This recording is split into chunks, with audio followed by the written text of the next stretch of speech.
Singapore and Indonesia working together on a common standard for tax reporting. Speaking exclusively to Bloomberg, Senior Minister of State for Finance Indranee Rajah says it's all about improving corporate transparency. Our regulations, our framework has always been clear.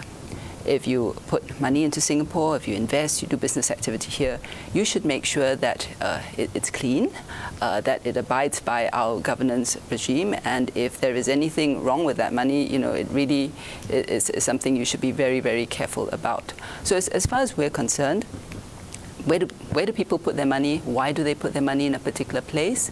It's usually because they want to ensure they have the best returns on the money, because they feel that the place is good for its economic activities. Those are the kinds of monies we want to attract. And if there's outflow for wrong reasons, well, that's up to those companies. As far as we're concerned, you should be here because you want legitimate business activity. And if there's anything that's wrong or illicit, obviously we will clamp down on that. Could you shed some clarity? Will this involve mainly banks? How about other financial services companies like insurers? And how about non-financial companies like your travel, like your property agents? Will they be impacted the same way? I think all companies will be looking at the new regulations. They would have to see where they want to base their activities. And from our part, as long as you have good solid, real, substantive activities here in Singapore, you're fine. And companies will have to make business decisions depending on where they want to put their activity.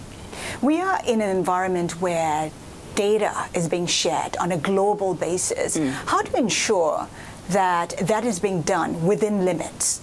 I mean, that's a very good question, and you really do have to be careful with data. Obviously, individual organizations need to have proper processes and procedures. When that is shared with tax authorities, the tax authorities themselves need to make sure that they have proper processes and procedures in terms of who can access the information, who it's shared with. But above all, you do need to have strong IT systems. You need to have, a strong protection against hacking. It's a sort of a complete wraparound approach that you have to take with respect to data protection.